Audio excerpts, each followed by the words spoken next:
दुनिया का सबसे अहम समुद्री रास्ता अब पावर पॉलिटिक्स का नया अखाड़ा बनाया जा रहा है। क्या अंतर्राष्ट्रीय जल मार्गों पर भी अब टोल टैक्स वसूला जाएगा? और क्या सुरक्षा के नाम पर वैश्विक व्यापार से वसूली का नया दौर शुरू होगा? हॉर्मुज स्ट्रेट को लेकर अमेरिकी राष्ट्रपति डोनाल्ड ट्रंप के बयान ने यही सवाल खड़े कर दिए हैं। जी हाँ, मैं हूं आपका दोस्त मारूफ रजा और आप देख रहे हैं मीडिया 24/7। लेकिन ये सिर्फ एक बयान नहीं, बल्कि अंतर्राष्ट्रीय कानून, वैश्विक व्यापार और महाशक्तियों की भूमिका पर नई बहस का मुद्दा भी है। ट्रंप ने कहा है कि अमेरिका हॉर्मुज स्ट्रेट की सुरक्षा करता है, इसलिए इस रास्ते से गुजरने वाले जहाजों से 20% टोल लिया जाना चाहिए। यानी दुनिया के सबसे व्यस्त समुद्री मार्गों में से एक पर सुरक्षा के बदले डॉलर कमाने का बेहतरीन विचार है। आलोचकों का कहना है कि अगर ये सोच स्वीकार कर ली गई तो अंतर्राष्ट्रीय समुद्री व्यवस्था की पूरी अवधारणा पर ही सवाल खड़े हो जाएंगे और पूरा सिस्टम ही खतरे में पड़ जाएगा।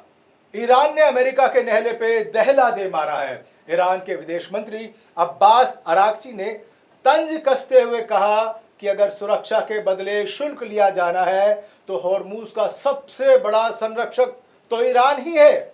उनके बयान में तंजिया तीर भी थे जो सीधे अमेरिका यानी ट्रंप के मंसूबों को भेद देते हैं। यही सबसे अहम पहलू सामने आता है। संयुक्त राष्ट्र के समुद्री कानून के मुताबिक हॉर्मुज जैसे अंतर्राष्ट्रीय जल डमरू मध्य से सभी देशों के जहाजों को ट्रांजिट पैसेज का अधिकार है।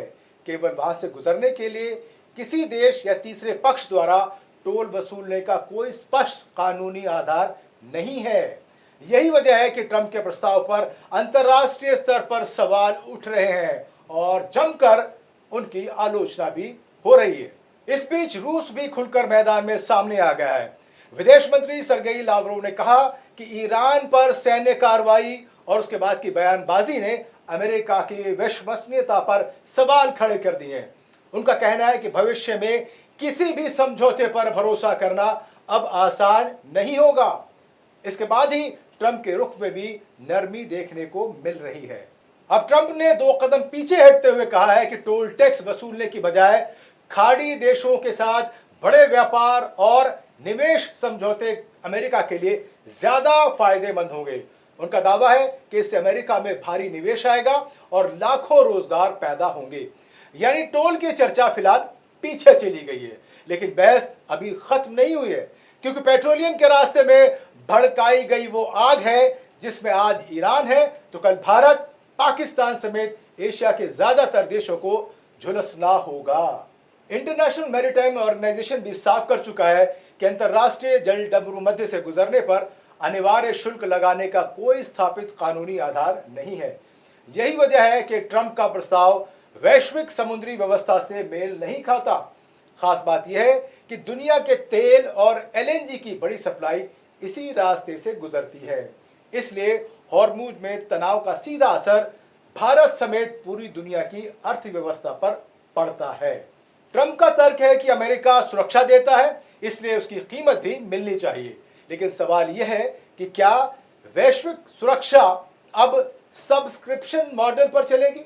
क्या भविष्य में हर रणनीतिक समुद्री रास्ते पर कोई ताकतवर देश शुल्क मांगने लगेगा? और अगर ऐसा है तो अंतर्राष्ट्रीय कानून की भूमिका क्या रह जाएगी? ये विवाद हॉर्मुज तक सीमित नहीं है।